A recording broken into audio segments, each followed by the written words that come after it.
y compañeros, yo les voy a hablar a grandes rasgos o de una forma muy resumida lo que vimos en el curso de análisis socioeconómico de México.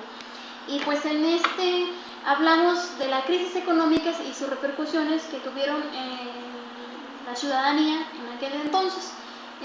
Se habla del periodo de 1940 a 1994, en el cual hubo tres presidentes o tres personajes que marcaron la historia política y económica del país en aquel entonces. Se habla del gobierno de José López Portillo, de Miguel de la Madrid y de Carlos Salinas de Gortari, en el cual cada uno de ellos se puede decir que cometieron errores en cuanto a las políticas económicas y el manejo de los recursos, que son los que generaron las situaciones de crisis de aquel entonces, y en el peor de los casos, como es en el Carlos Salinas de Gortari, que nos dejó estancados por más de 2 décadas en un rezago social y en una crisis económica. Incluso que hasta nuestros días seguimos pagando las consecuencias de aquellas malas decisiones que se tomaron durante su gobierno. En el gobierno de José López Portillo se observa que en su mandato o en su gobierno se aceleró la corrupción, se creó un periodo de crisis, hubo devaluación de los precios, el petróleo se quedó distribuido entre los más ricos, se impuso el IVA, cayeron los precios del petróleo, aumentaron las tasas bancarias y pues en fin, todo se dolarizó, dando origen a una nueva crisis económica. En cuanto al gobierno de la Madrid, su gobierno se caracterizó por los más grandes fraudes electorales. En este periodo también no había dinero, continuaba la devaluación, los precios se incrementaban de forma despiadada, generando problemas gravemente económicos en la población, más pobreza, más rezago. También se observaba un gran índice de desempleo, los salarios estaban congelados, la delincuencia, la drogadicción y la violencia crecían sin medida en aquel periodo. Y ya por último, en lo que es el gobierno de Carlos Salinas de Gortari, se incrementó el narcotráfico, la fuga de capitales era muy notoria y también los asesinatos se hicieron presentes durante este periodo. Se llevó a cabo la renegociación de la deuda externa, por la cual nuestro país estaba atravesando en aquel entonces. Se llegó a lo que viene siendo la privatización de algunos de los bancos, la mayoría, y asimismo las empresas fueron vendidas a precios muy baratos, casi regalados, lo cual generó todavía o incrementó la situación de crisis por la que nuestro país estaba atravesando. Se dejó a muchas personas sin empleo, la mayoría de las empresas cerraron y nos dejó en un periodo de estancamiento económico, político y social. Bueno, se habla de crisis, pero ¿qué es una crisis? Una crisis se puede definir como un momento de decisión en la cual hay que diseñar una alternativa de solución, también cuyos significados dependen del enfoque en la que ésta se visualiza. Sus dimensiones también pueden variar, puede ser a nivel internacional, nacional, regional, de forma local, sectorial, grupal, incluso familiar o personal. Es decir, puede presentarse desde la sociedad y la economía hasta la política y la cultura, que son sectores o niveles más complejos. Bueno, se puede decir a grandes rasgos que la historia política y económica de nuestro país se resume en 4 etapas importantes de crisis. La primera fue originada por las inadecuadas sistemas políticos y económicos que dieron origen a las protestas de la clase media de aquel entonces, que no estaban de acuerdo con tales medidas adoptadas de aquellos gobiernos. La segunda, producto de la devaluación de la moneda. La tercera, por la nacionalización de la banca, y la cuarta, ocasionada por el desplome de la bolsa de valores. Posteriormente hablamos un poco de lo que es la crisis económica de 1982, la cual marcó el curso de las acciones posteriores, tanto políticas y económicas, de nuestro país. Sus causas pueden ser o se definen como la inflexibilidad de las políticas económicas de aquel entonces, el marco político bilateral y la sucesión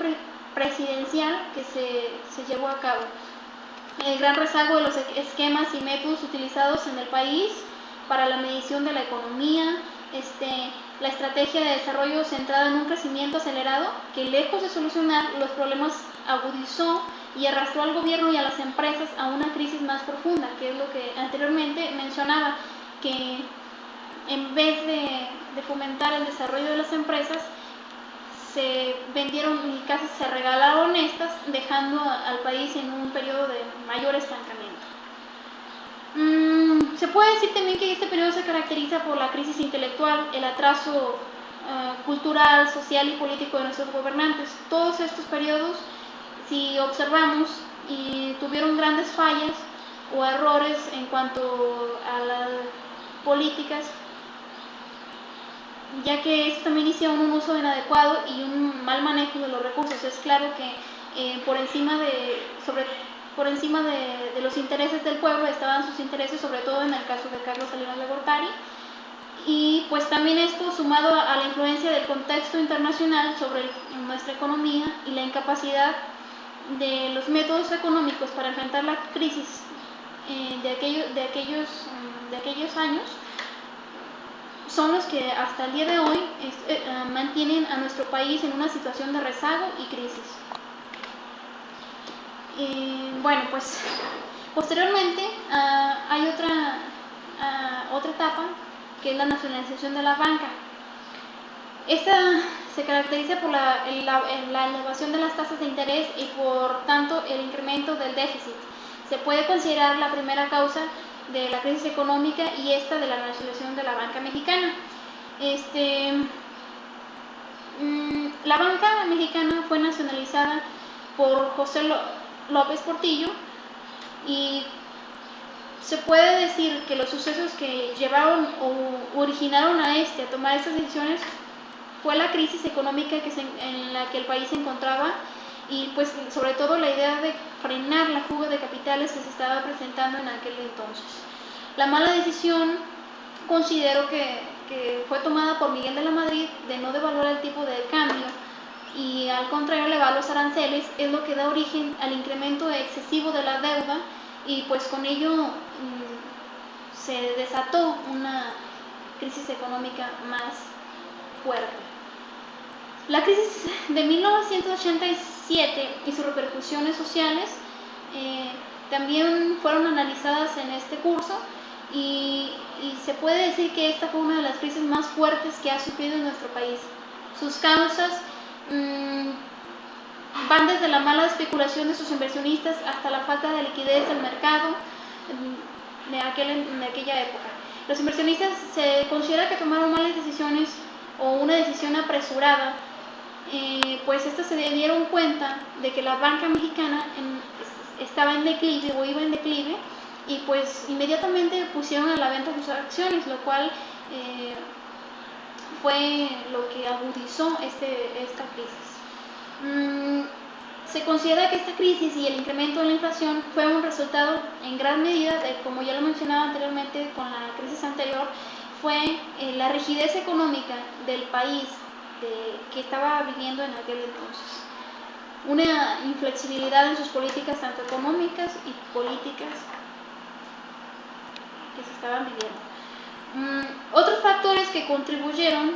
son el hecho de que los productos mexicanos para la exportación dejaron de ser competitivos, se incrementó el déficit comercial, el capital también se abarató, la mano de obra fue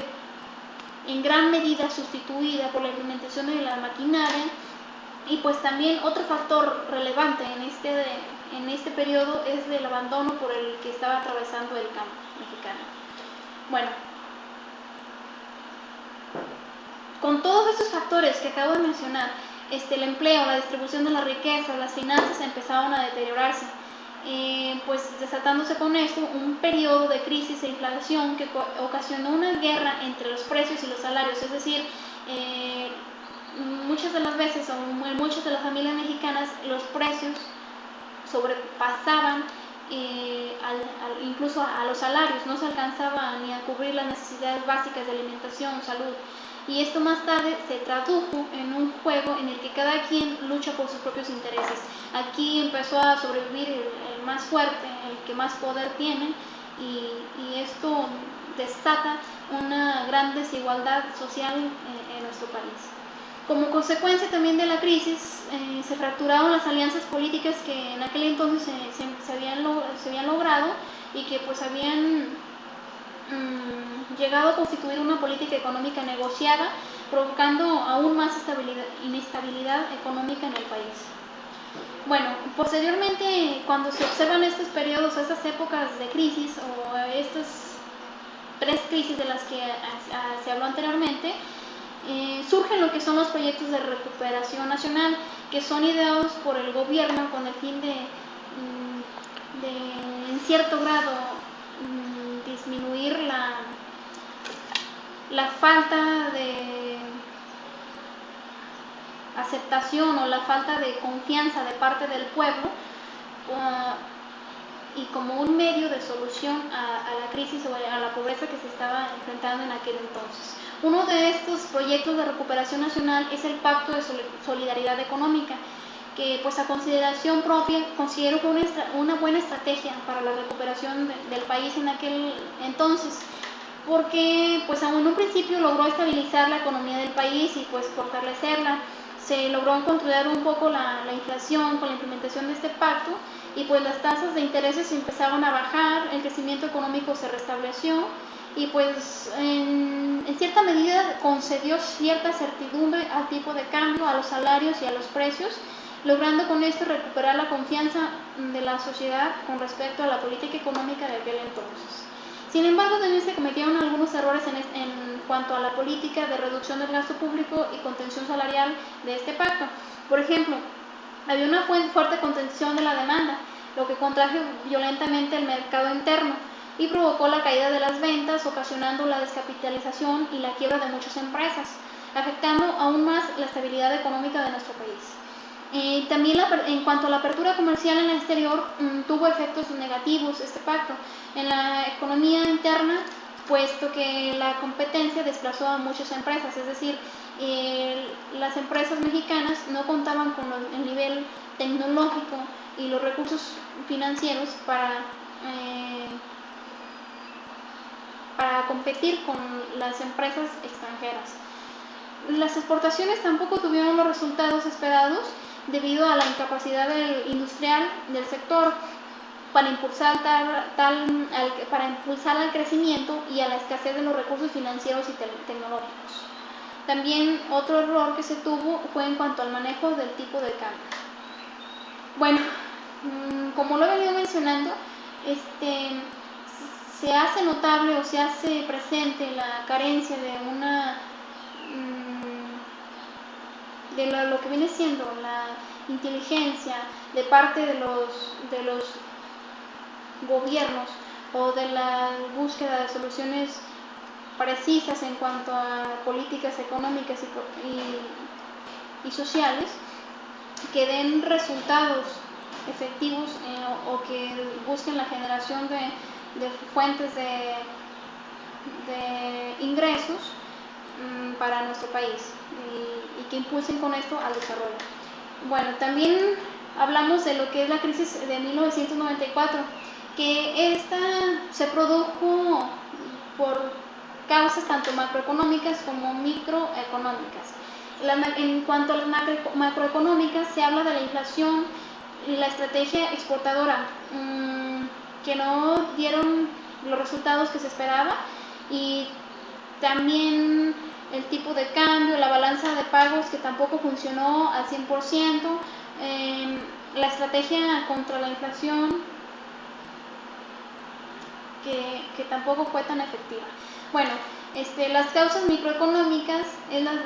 desregularización financiera que se llevaba a cabo, el sistema bancario antes de 1982 y la expropiación bancaria que ocasionó la pérdida de capital humano con experiencia en la actividad bancaria y pues el rezago tecnológico frente a los competidores. Bueno, pues por su parte la crisis financiera fue resultado de los factores, principalmente los factores macroeconómicos relacionados con la crisis de 1994 y la política de estabilización posterior. Sin embargo, pues ambas fueron un resultado de errores en el manejo de las políticas económicas y financieras de aquel entonces. Pues primero, pues el gobierno buscó combatir la inflación a través de un tipo de cambio sobrevaluado, lo cual fue una estrategia, pues, a mi consideración mala debido a las malas condiciones de flujo externo que existían en aquellos momentos. Se cometieron errores también como la liberación del sistema financiero, se privatizó la banca y pues hubo fallas en cuanto al marco legal que originaron un aumento desmedido del crédito y las carteras vencidas, dejando a los accionistas descapitalizados. Bueno, pues se puede decir que a finales del siglo XX nuestro país atravesó por diversos sucesos que fueron una pieza clave en la inestabilidad de nuestro país y que pues continúan, que algunos de ellos todavía continúan afectando nuestra situación. Se habla de injusticias, de impunidades, de deuda externa, de crisis y problemas económicos, y sobre todo desde el primer día de mandato de Carlos Salinas de Gortari se vivieron hechos de impunidad en los cuales los intereses del presidente estaban por encima de todos. Se habla, por ejemplo, sobre el asesinato de Colosio, que se puede decir que fue planeado por los propios priistas, ya que este personaje se consideraba un peligro para los intereses de Carlos Salinas de Gortari y es así cuando deciden eliminarlo. Bueno, posteriormente otro tema que se origina a raíz de la crisis, a raíz de los malos manejos de los gobiernos de Carlos Salinas de Gortari y de todo esto, es la pobreza, el rezago social y el ingreso y su distribución. Para lo cual pues hay que tener claro los conceptos y posteriormente visualizarlos cómo se encuentran en nuestro país en la actualidad o cómo se vivieron a través de la historia. Bueno, la pobreza es una forma de vida que surge cuando las personas carecen de los recursos necesarios para satisfacer sus necesidades básicas. Implica una mala calidad de vida ante las deficiencias de alimentación, la asistencia sanitaria, la educación y la vivienda. Por su parte, el rezago social es un estimador o una medida de las carencias que incorpora indicadores de educación, de acceso a los servicios de salud y a los servicios básicos, la calidad y espacios en la vivienda y los activos en el hogar. Aquí se mide las condiciones en las que una persona vive, qué tanto poder adquisitivo tienes para poder acceder a lo que es educación, salud y sobre todo alimentación. La distribución del ingreso, por su parte, es un indicador económico a nivel nacional o global que muestra la relación existente entre la población y el ingreso nacional en un periodo determinado. Aquí es cómo se encuentran distribuidos los recursos de forma estratégica que puedan ser o puedan llegar a todos los ciudadanos. Las políticas sociales, por otra parte, son el conjunto de estrategias y directrices, incluso políticas sociales utilizadas o ideadas por el Estado con el fin de preservar y elevar el bienestar social, buscando que los beneficios los alcancen todas las personas o todos los ciudadanos o los habitantes de una sociedad de forma equitativa. Estas medidas contribuyen a reducir o eliminar la inequidad social, ya que se busca o a través de una distribución justa y eficiente de los recursos, de los servicios, que todos tengan los mismos derechos a las oportunidades y la misma capacidad de desarrollo. Ahora sí, una vez que tenemos más o menos que ya hablamos de lo que es la pobreza como tal, vamos a hablar de la pobreza de nuestro país. Las causas que dan origen en México a la pobreza principalmente es el desempleo. No hay fuentes de empleo fijos, sobre todo en el sector rural, que impulsen la economía del país y que generen una mejor condición de vida a los habitantes. Los bajos salarios también son un factor relevante en cuanto al nivel de pobreza que se vive en nuestro país, la desigualdad en cuanto a la distribución del ingreso y pues a raíz de esto, de los problemas económicos que se observan, también el gobierno o algunas entidades optan por determinar dimensiones de pobreza para, en cierto grado, buscar soluciones a esta. Y una de las dimensiones que se consideran para medir lo que viene siendo la pobreza en nuestro país son el ingreso, el rezago educativo, el acceso a la salud, la calidad en el espacio y la vivienda, el acceso a la seguridad social, el acceso a los servicios básicos en la vivienda, el acceso a la alimentación y pues por último el grado de cohesión social. Aquí, es decir, para poder medir qué tan pobre es una persona o qué tan pobre es una familia, se mide el nivel de ingresos que ésta tiene, qué tanto puede acceder a la educación, qué tales son las condiciones en las que vive, si su casa es de adobe, si su casa no tiene piso, no tiene un techo o las condiciones adecuadas. También existen niveles de pobreza, o se habla en las lecturas, se habla en el curso acerca de que la pobreza se puede medir en 3 niveles, que son pobreza extrema, hogares en pobreza intermedia y hogares con niveles de bienestar superior al intermedio. Los hogares en pobreza extrema no alcanzan a cubrir lo que viene siendo la canasta básica, es decir, no alcanzan, su ingreso no les alcanza para cubrir sus necesidades básicas de alimentación, salud y educación. En cuanto a los hogares intermedios, aquí se puede decir que sus ingresos son un poco más de la canasta básica, pero no alcanzan a cubrir un satisfactor o otra necesidad que no sea o que no pertenezca a la canasta básica. En cuanto a los hogares en niveles de bienestar mayor o superior al intermedio, aquí su salario alcanzan a cubrir la de canasta básica y otras necesidades, pero no sobrepasan lo que viene siendo 2 canastas básicas, sus ingresos, obviamente. Bueno, en resumen, sobre lo que viene siendo la situación de pobreza que se vive en nuestro país, se observa que es demasiado desigual porque hay zonas relativamente ricas, hay otras donde las personas no tienen ni siquiera para comer, hay personas que no tienen acceso a la educación, hay otras que pueden acceder a esta y que desperdician incluso su tiempo. Hay zonas donde las personas viven en un atraso realmente visible, no tienen ni siquiera las condiciones sanitarias ni mínimas para desarrollarse socialmente. Bueno, es aquí donde entra lo que es el rezago social en nuestro país, y aquí se puede observar que en todos los municipios y sobre todo en las zonas más alejadas, lo que viene siendo el sector rural, es más difícil de acceder a los servicios, ya sea por la lejanía, sí, sobre todo por la lejanía, es aquí donde se hace presente un mayor índice, un mayor nivel de rezago social. Las personas no tienen las condiciones mínimas de salud, de alimentación y, en fin. La distribución del ingreso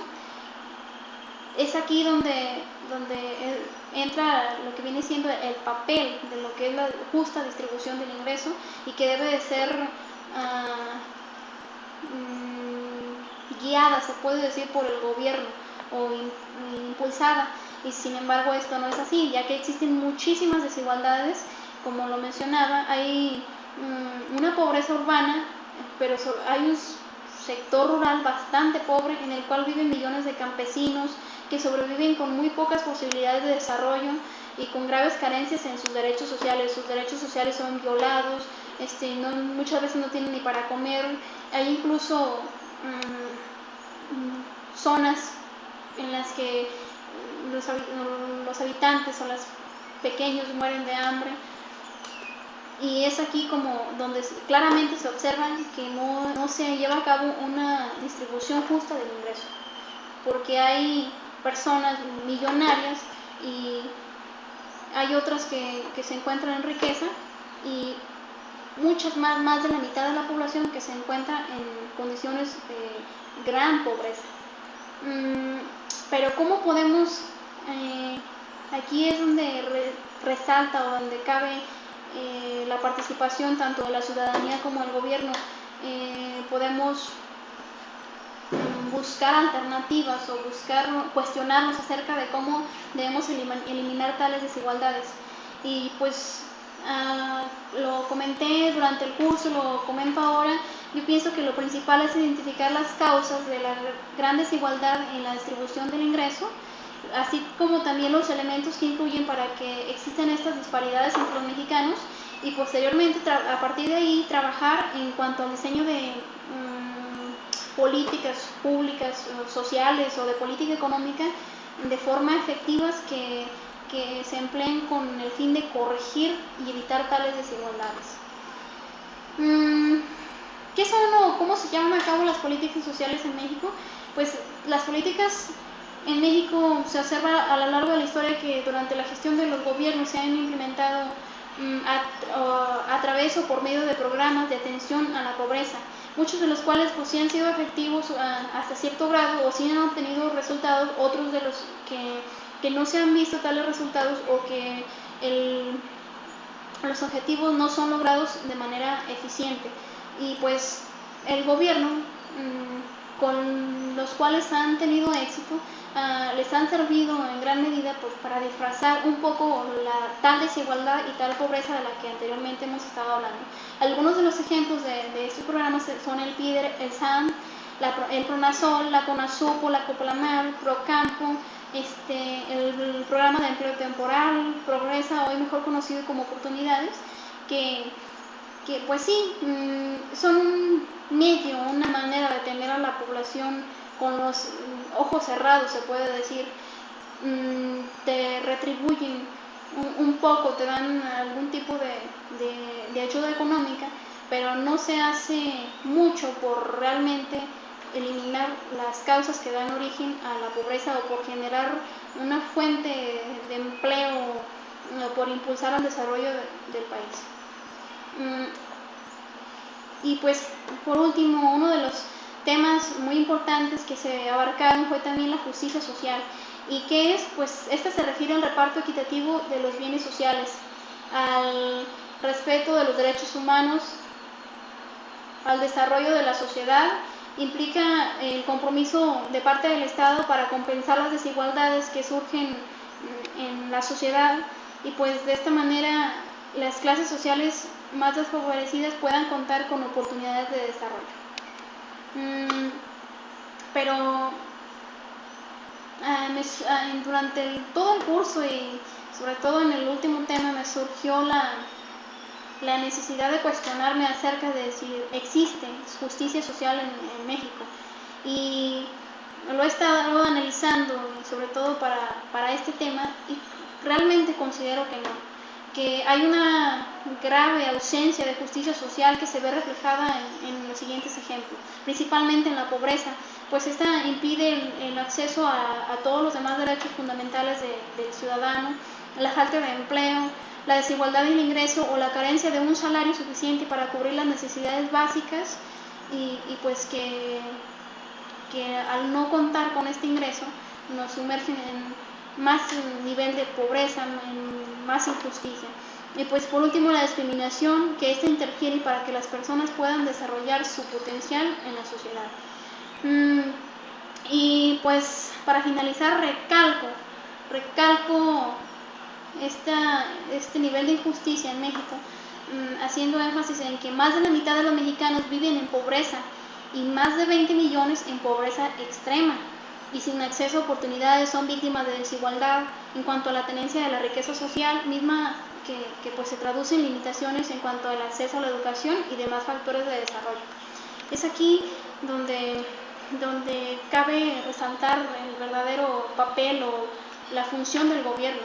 que muchas de las veces dejan de lado los intereses del pueblo o cómo buscar alternativas de ayuda, de desarrollo al pueblo que les brindó apoyo, y no hacen otra cosa más de que velar por sus propios intereses. Y pues con esto estoy concluyendo a grandes rasgos, o como lo mencionaba en un principio, de forma muy resumida, todos los temas que abarcamos en el semestre o en el curso, y pues dando un poco compartiendo un poco de lo que aprendí y de lo que es mi opinión hasta hoy.